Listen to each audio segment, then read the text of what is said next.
అలాగే గురువుగారు, మరి ఈ ఏడాది నవనాయకుల యొక్క ఫలితాలు ఏ విధంగా ఉన్నాయండి? తప్పకుండా అమ్మ. ప్రధానంగా మనకి యుగాది అనేది గురువారం ప్రారంభమైంది. రాజు గురువు అయ్యాడు. రాజు గురువు కావటం వల్ల ఎలా ఉండబోతుంది అని అంటే ఆధ్యాత్మిక జ్ఞానము, ఆధ్యాత్మికంగా ఉండటము, అలానే పరిపాలన బాగుండటం, నీతివంతులు బాగా ఎక్కువగా వచ్చే అవకాశాలు ఎక్కువ ఉంటాయి. అవినీతి వాళ్ళకి ముచ్చెమటలు పట్టే అవకాశం. అంటే దేవగురువైన బృహస్పతి రాజు కావటం వల్ల ఏంటంటే ఆధ్యాత్మికమే కాకుండా నీతివంతులు కావటం ఒకటి, ఆలోచనలు బాగా చేయటం ఒకటి, విద్య యందు అనుకూలంగా ఉండటం ఒకటి, సంరక్షించుకోవటాలతో పాటు కర్మల యందు ఆసక్తి, భగవంతుడి యొక్క ఆసక్తి ఎక్కువగా పెరగటం, మంచి చెడుల యొక్క మిశ్రమాన్ని ఆలోచించే అవకాశాలు ఎక్కువగా ఏర్పడతాయి. అంటే రాజకీయ నాయకులకు కూడా దైవభక్తి బాగా పెరిగే అవకాశాలు ఎక్కువ ఉంటాయి.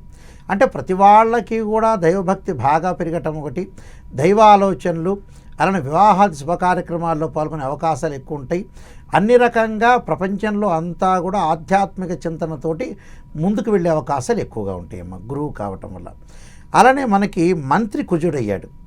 మంత్రి కుజుడు కావటం వల్ల ఏంటంటే యుద్ధ వాతావరణం జరిగే అవకాశాలు ఎక్కువ ఉంటాయి. అంటే అగ్ని ప్రమాదాలు కానీ, యుద్ధ వాతావరణాలు కానీ, ఎవరి మాట వాడు వినకపోవటం, అలానే ఎవ్వరూ కూడా ఆ మాటల్ని పట్టించుకోలేకపోవటం ఒకటి, అగ్నికి సంబంధించిన అంటే కొన్ని షాపులు కానీ, కొన్ని ఏరియాలు కానీ దహనం జరిగే అవకాశాలు ఎక్కువగా ఉంటాయి.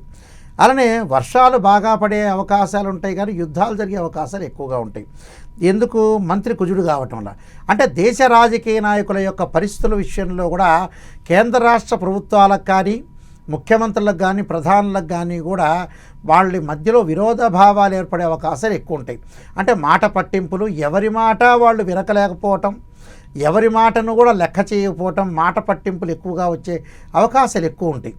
అలా రియల్ ఎస్టేట్ రంగం వాళ్ళు కూడా అధికంగా డబ్బులు సంపాదించుకునే అవకాశాలు, రియల్ ఎస్టేట్ బాగా మెరుగుపడే అవకాశాలు ఎక్కువ ఉంటాయి.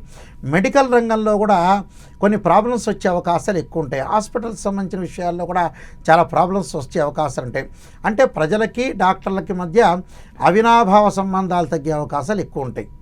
అంటే మెడికల్ ట్రీట్మెంట్లు అనుకోవచ్చు, మెడికల్ సంబంధించిన విషయాల్లో కానీ, అలాంటి రియల్ ఎస్టేట్ రంగం వాళ్ళకు కూడా గొడవలు జరిగే సందర్భాలు ఎక్కువ ఉంటాయి.